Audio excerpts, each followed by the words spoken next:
Hello everyone, I welcome you all to this session on naive-based algorithm in machine learning. Today we are going to demystify the inner workings of naive-based algorithm and show you how it can be implemented using the sci-kit-learn framework in Python. But before we get started with that, I'd like to request you guys to enable both the subscribe button and bell icon so that you'll never miss any update coming from Intellipaat YouTube channel. First of all, we shall look into the agenda for this session. We'll begin this session on a friendly note by looking into the theorem in statistics that gave rise to this algorithm. Later on, we'll talk about why you should learn the naive-based classifier algorithm. Basically, we'll tell you about different problems that can be solved with this algorithm over here.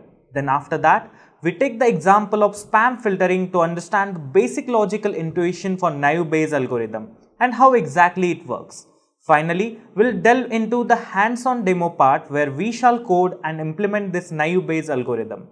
I hope I have made myself clear with the agenda. So without wasting any time, let's first talk a bit about Bayes' theorem in statistics. Naive Bayes' algorithm basically works on the principle of conditional probability. If you don't know what conditional probability is, then there is no need to stress. Let me explain it to you guys with the help of an example. But before that, let me tell you that Bayes' theorem was given by Thomas Bayes. Let's take that basic example of tossing two coins at a time as an event. Now the possibilities for one coin will be either head or tails, but if we are tossing two coins together at a time, then the possibilities will be HH, HT, TH and TT. Now let's say this is our dataset for coin tossing event that we are covering. Also, from this initial data we can generate some initial predictions. Well, let's say we can say that the probability of getting two heads when two coins are tossed is 1:4. Similarly, the probability of getting at least one tail will be 3:4. Now what Bayes' theorem could help us with here? Well, basically, Bayes' theorem gives the conditional probability of an event A given other event B has already occurred. So the formula for Bayes' theorem is given by P of A given B is equal to P of B given A into P of A divided by P of B. So P of A is the probability of event A occurring, P of B is again the probability of event B occurring, then P of A by B is equal to the probability of A when the event B is given, and similarly it goes for P of B A. Well, looking at just formula can be very confusing. So let's see how we can apply this formula to drive insights in real time. Let's say we want to know the probability of first coin being tails when the second coin is head. Well, here event A is first coin being tails whereas event B is second coin being head. Here event B basically has happened already. So to compute P of AB, we will have to calculate P of BA first. We already know P of A, that is the first coin being tails. We can tell that by looking at our initial data set, right? It's 2/4 which results in 1/2. And similarly P of B, that is the second coin being head, is also 1/2.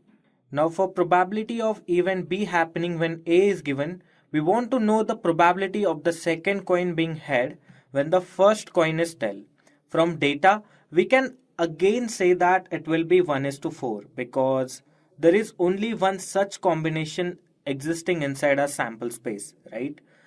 Well, now by putting values in the formula, we can say that the probability of first coin being tails when the second coin is head is 0.25. The intuition that I want you to pick up from this example is that Bayes' theorem calculates the conditional probability of the occurrence of an event based on prior knowledge of conditions that might be related to the event. I hope this notion is clear to all of you guys. Now let me tell you a little bit about the applications of naive Bayes algorithm so that you'd know why you should learn this algorithm. Well, naive Bayes is basically a classification algorithm and it can be used to solve multiple problems. The one famous problem it solves very effectively is sentiment analysis. You can use this algorithm to predict whether the review written is positive or negative, is the email spam or not spam, etc. This algorithm can also be used for face recognition, for classifying if the given picture is of a particular person or not. It can be used for weather prediction as well as for predicting medical diagnosis. An example of that will be identifying the risk for cancer based on given provided data.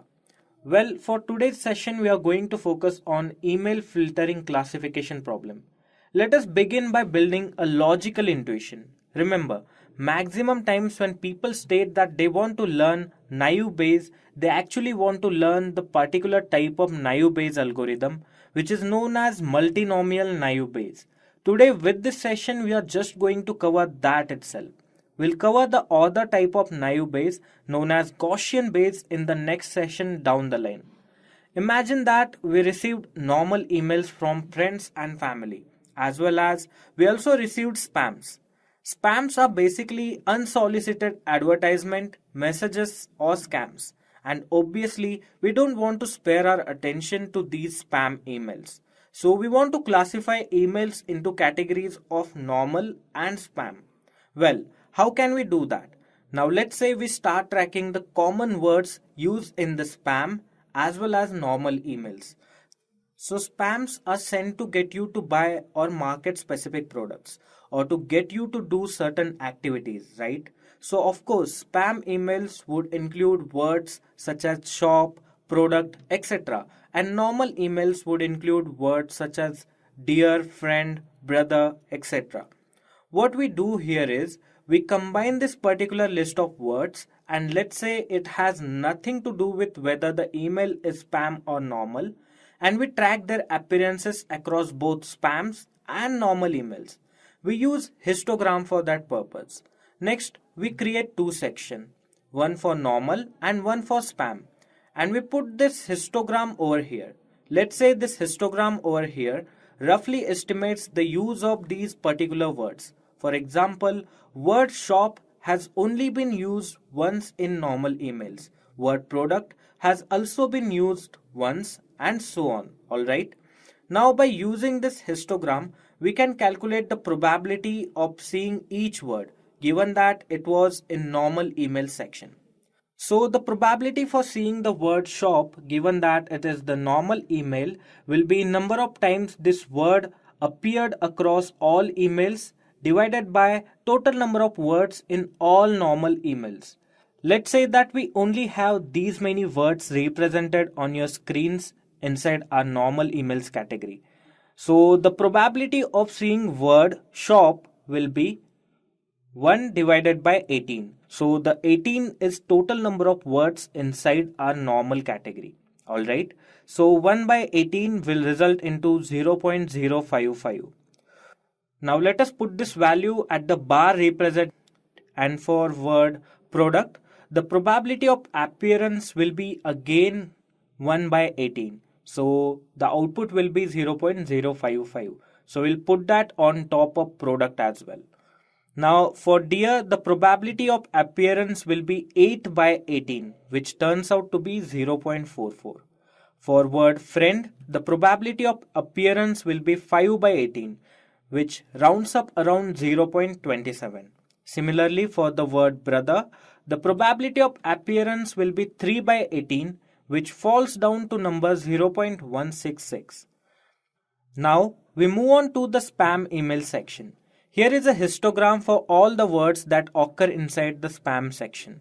Based on this data, we can definitely compute the probabilities of a particular word being inside the email, given that the email belongs to the category of spam. Now instead of calculating these values, let me put forward the pre-computed values. You guys can verify the values if you want, but let's not waste more time computing them one by one. Now let's get rid of these histograms to clean up some space on our screens and arrange these probabilities close to their respective classes. The one thing I want you all to note here is that we have calculated the probabilities of discrete individual words and not the probability of something continuous like weight or height. These probabilities are technically called as likelihood. I mention this because if you read more technical blogs or books, you probably will come across the term likelihood more often. But remember, both the terms, that is probability and likelihood, are quite interchangeable. So there is no need to break a sweat about it. Now imagine that we have got a new message which includes text "Dear brother" and we want to decide if it is a normal email or spam email. Here we start with an initial guess about the probability that regardless of whatever the email says, it is a normal email.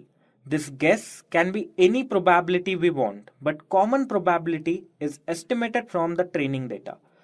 Let's say we have 12 emails in our training dataset, out of which 8 are normal. So the valuation of our initial guess will be 8 divided by 8 plus 4. So 8 represents the normal emails and 4 represents the spam emails. So it will result into 8 by 12, which results into 0.66 further again. Let's put that under the normal message section so we don't forget that. In technical terms, initial guess is known as prior probability as well. Now we multiply initial guess by the probability of word dear occurring in a normal email and the probability of word friend occurring given the email is normal. Now we just plug in the values that we have computed earlier into this formula. So we will get 0.66 into 0.44 into 0.16, which will result into 0.046. We can think of this as a score that dear brother gets if it is a normal message. However, technically it is proportional to the probability that the message is normal given that it says dear brother. Now, just like we did for normal emails, we'll do the same for spam emails. As mentioned earlier, we considered that we had 8 normal messages. So the number of spam will be 4 because the total number of training sample email was considered 12. Alright, now the initial guess value when an email is spam will be 4 divided by 12, which will result into 0.33.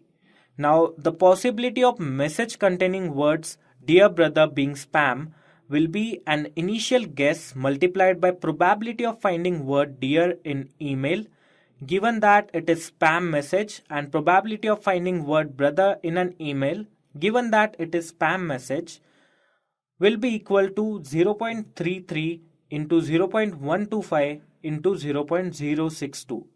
Now if we compute the values, we'll get result 0.025.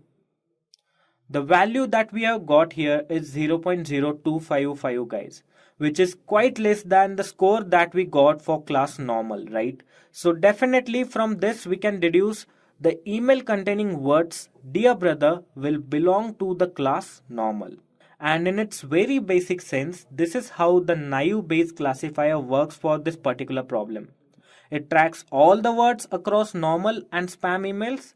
Then it calculates the probabilities of seeing each word given that the word is there in either spam or normal email. Next, it computes the initial guess based upon the training data sample for both the classes normal and spam. And then it checks for the score by doing math on occurrences of particular words. Well, you get it now. But there is a logic behind nomenclature of this algorithm. It is really naive in some complex situation. Let me explain that to you guys. Let's say the new message containing the word friend shop product shows up. Now let's consider that we want to calculate the score for a message being spam. So the probability of this particular message being spam will be initial guess into probability of getting word friend, shop and product given that the email is spam. Now once we fill in the values, we get the result 0 because probability of friend when the email is spam is equal to 0. So 0 multiplied by anything will result into 0. And by looking at these words, we can simply judge that this message totally belongs to the spam category. But because there is no record for the word friend, the algorithm is putting it into the normal category. So this is known as misclassification that naive Bayes is very prone to.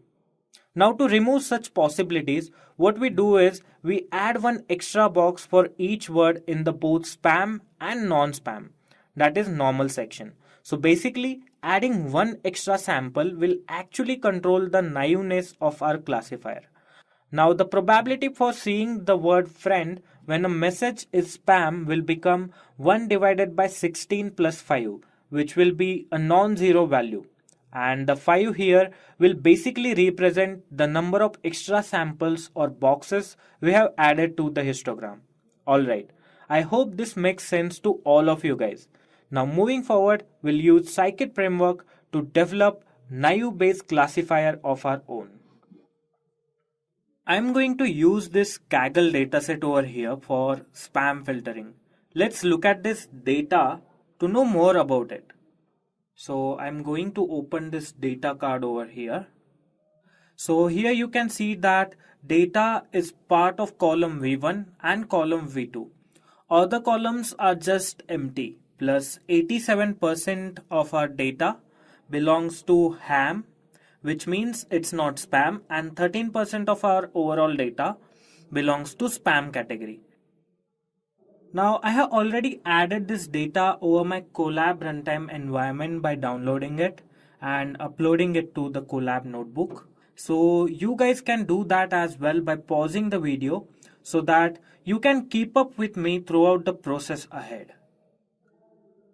Okay guys, now the first thing we always need to do is load the important dependencies. We'll import NumPy as well as pandas for first. So import NumPy as np and import pandas as well. And then we'll also import train test split functionality available in scikit-learn so that moving ahead I'll be able to split the data into training and testing samples swiftly. So from sklearn dot model underscore selection will import train underscore test underscore split. Now let's run this block. Alright. Next thing I'll do is I'll load the dataset using read underscore CSV function that pandas offer. So for that purpose, I'll first have to create a data frame so that I can store my data inside it.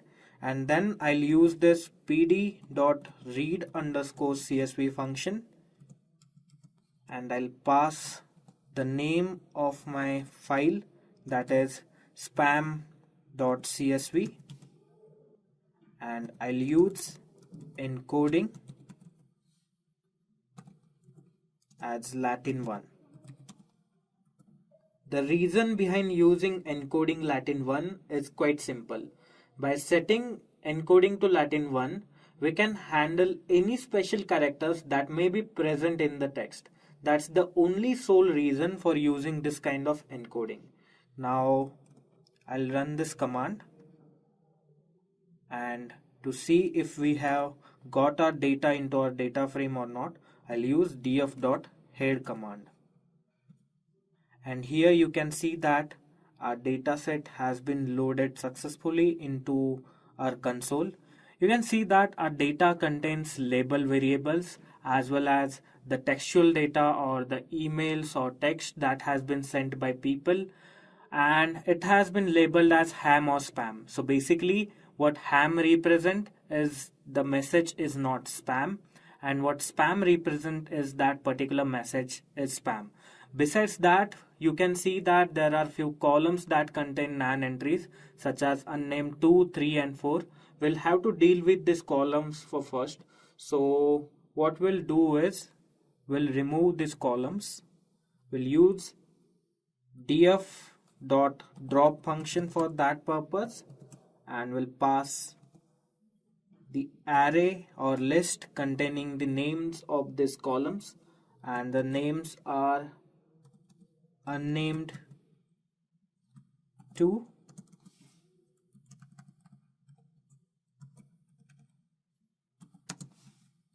then unnamed 3,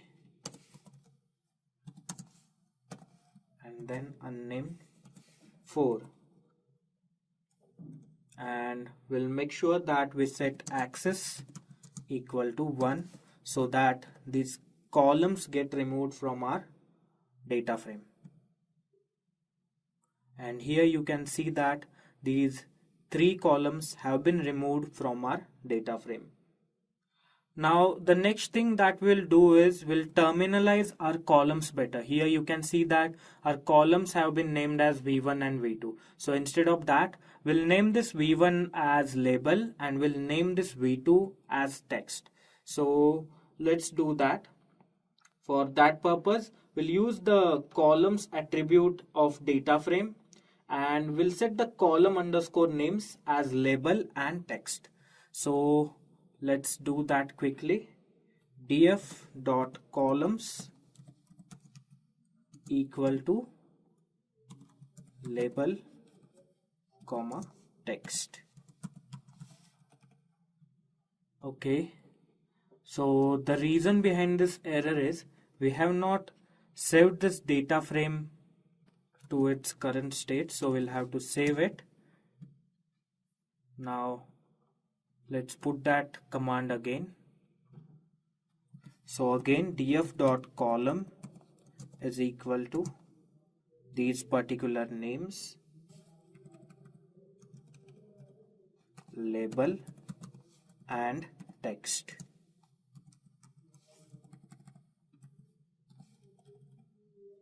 Now you can see that these changes are implemented or not, and yeah, successfully the name of our columns has been changed. Now the next thing we can see in this label part is that the labels are not in numeric format, instead they are in textual format. So we'll have to convert them into numeric values as well, and to do that we'll use np.where function available in Python. The first argument of np.where function will be the condition. So whenever that particular condition will be met, np.where will return the next value provided in a function. So our condition for this particular case will be df label is equal to spam, and then the value we would like to return will be 1, otherwise we would like to return 0. So let me write that condition down over here. So df label will contain values after operating with np.where, and the clause that we are going to add is np.where df label equal to spam, then return value 1, otherwise return 0. Now let's run this code, and if I print the head of my data frame again, you can see that the labels have been changed into the numeric format. Alright, so with this step our pre-processing is almost done. So now the next thing will be performing the segregation of our data into training and testing samples, and for that purpose we'll use train underscore test underscore split function, and we'll do one thing. We'll set our testing sample size as 20% of our overall data. So to do that we'll write x train comma x test comma y train comma y test equal to train underscore test underscore split. Will pass text data and will pass label data as well. So this one is our x and this one is our y.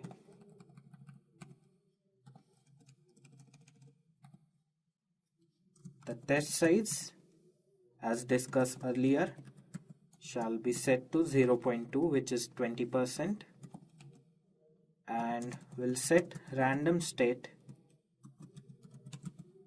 as 42. Now let's run this line of code as well. So we have split our data into training and testing samples. But there is one more thing, guys. All of us know that machine learning does not understand the textual data. So the thing is, we cannot feed this data directly into our naive based classifier. We'll have to somehow convert this data to numeric format, like we discussed earlier. In order to use textual data for predictive modeling, the text must be passed to remove certain words. This process is called as tokenization. Like we discussed, removing stop words like the, an, and, this, etc. Then all the remaining words need to be encoded as integers or floating point values for use as inputs in machine learning algorithm. This particular process is called as feature extraction or vectorization, and scikit provides a single function named as count vectorizer which could do both the things for us. So let us first load this function into our code. For that, we'll write command from sklearn dot feature underscore extraction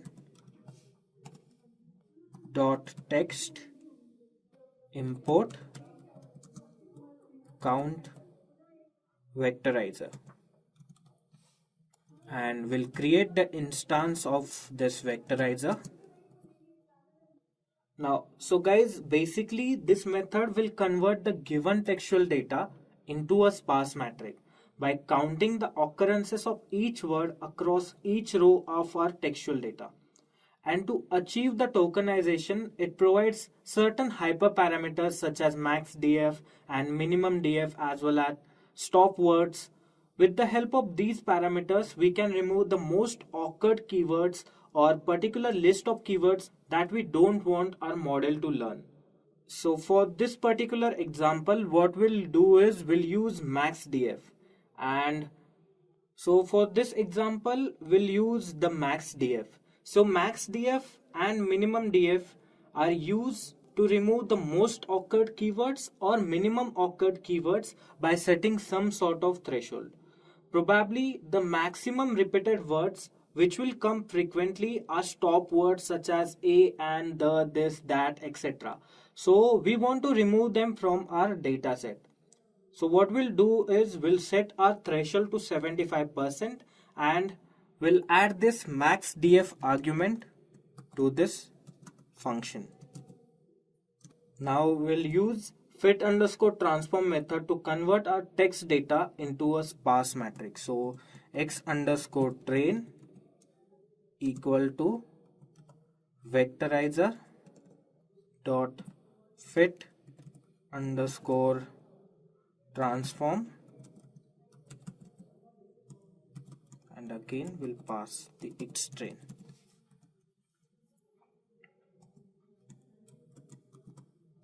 Similarly for x test, vc dot fit underscore transform and x underscore test.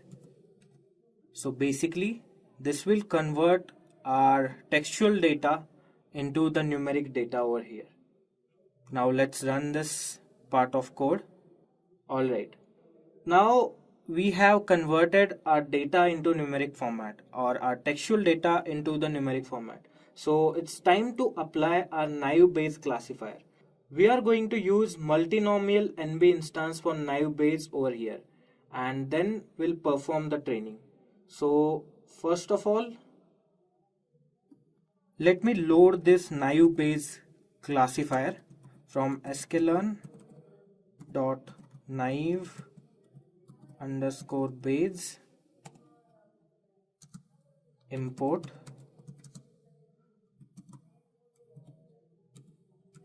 multinomial naive Bayes. Now we'll create the instance of this multinomial naive Bayes and we'll perform the training using fit method. So we'll pass x underscore train and y underscore train. So let's run this part of code. And here you can see that we have successfully created the instance of multinomial NB. Now it's time to see if our data performs well over the testing sample or not. For that purpose, we'll store the med predictions by our model inside this ypred variable or list, and we'll use predict function to predict x underscore test sample. Okay, now we have passed both training and testing data through our model. So let's gauge the performance metrics of our model using metrics such as accuracy score and precision score. So for that purpose, we'll load these matrices from sci-kit-learn.metrics. So from sci-kit-learn.metrics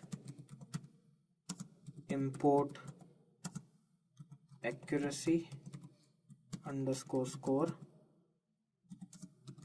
and precision underscore score. Now first let's go for accuracy.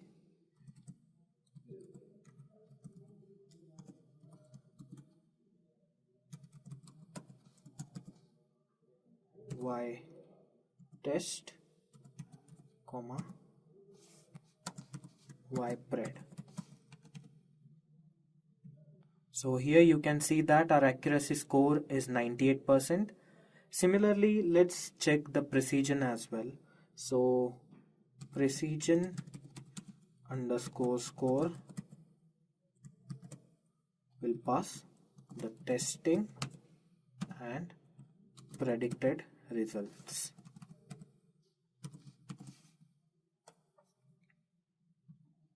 Okay, y underscore test. Here I have made one small mistake, so let's rerun this block. Okay, P is capital. Alright, now here you can see that we are getting 98% accuracy and 98% precision for our model. That means our model is performing really good in terms of machine learning. So that's all we had for you guys under this multinomial naive Bayes algorithm topic. We'll also cover the Gaussian naive Bayes in the session ahead. So make sure to stay tuned with our Intellipaat YouTube channel. I hope the concept covered in today's session is clear to all of you guys out there. That's all we had for this particular session. If you have liked this video, don't forget to subscribe and enable the bell icon for our Intellipaat YouTube channel. Until next time, thank you so much. If you want to make a career in data science, then Intellipaat has IIT Madras Advanced Data Science and AI Certification Program. This course is of very high quality and cost effective, as it is taught by IIT professors and industry experts.